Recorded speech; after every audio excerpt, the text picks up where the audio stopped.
There's already a podcast online about the inverse square law, but this is going to hopefully give you a little bit more of an explanation and a few examples for you to go off of. Inverse square law is one of the most fundamental concepts that anyone that works in a radiation oncology or radiation therapy department or radiation industry in general should know about. It ties directly in with the concept of ALARA, time, distance, and shielding. I always ask people, if you double the time, if you double the distance, if you double the shielding, what gives you the most bang for your buck as far as radiation protection? It's if you double the distance. Okay? If you double the distance. So first of all, what does the inverse square law state? The inverse square law states that the source, our light source, our radiation source, the intensity of that source is directly proportional to 1 over the distance squared. This is extremely important.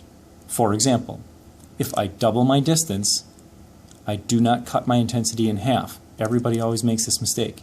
If you double the distance, you decrease your intensity to 1/4 the original value, 1 over 2 squared. If you triple your distance, it's 1 over 3 squared.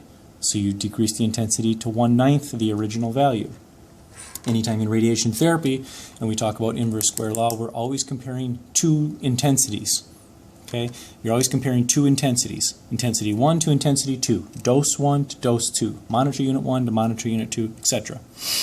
The formula that you need to drill into your brain for your board exams and your working career in general is, if you want to take two intensities, intensity 1 over intensity 2 is equal to distance to the second intensity squared divided by distance to the first intensity squared.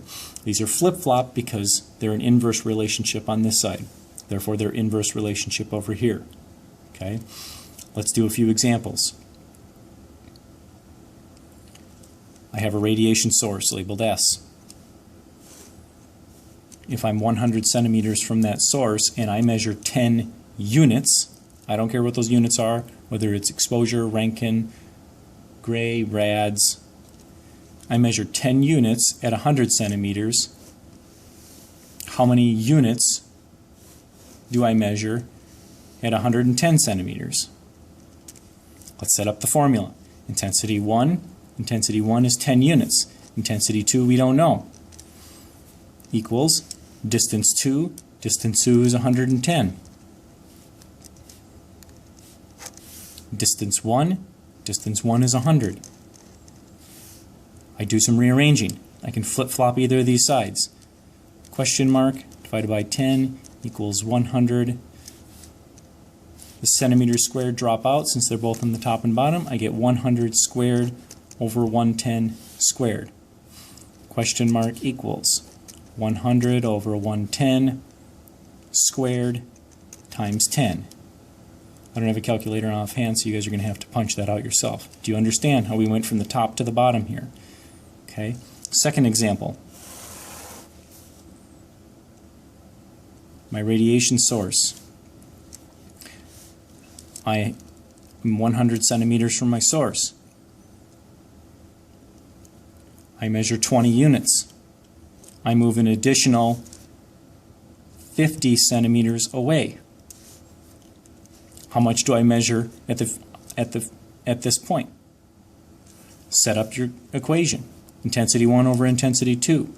This intensity 1 is 20. Intensity 2 we don't know. D2 squared. D2 is not 50. It's the distance from your source. So it's 100 plus 50. Divided by distance to intensity 1. Work out the math, rearrange the equations. For lack of space, I won't. And we get 100 divided by 150 squared times 20. You can punch that out in your calculators to figure out what it is. Third example. I have my source.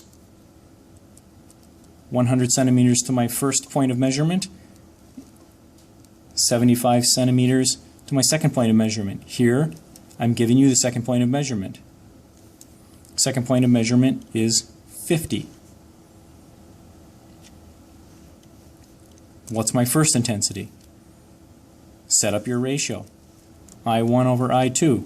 I1 we don't know. I2 is 50. D2 over D1 squared. D2 is 175 divided by 100 squared. Do the math on this. We multiply the 50 over to the other side. 175 squared over 100 squared times 50 equals our intensity. Should it be higher or lower here?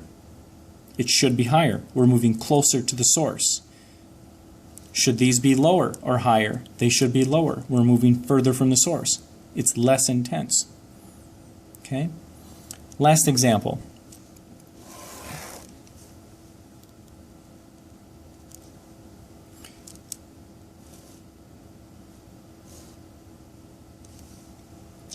I measure an intensity. This directly corresponds to radiation safety. I measure an intensity of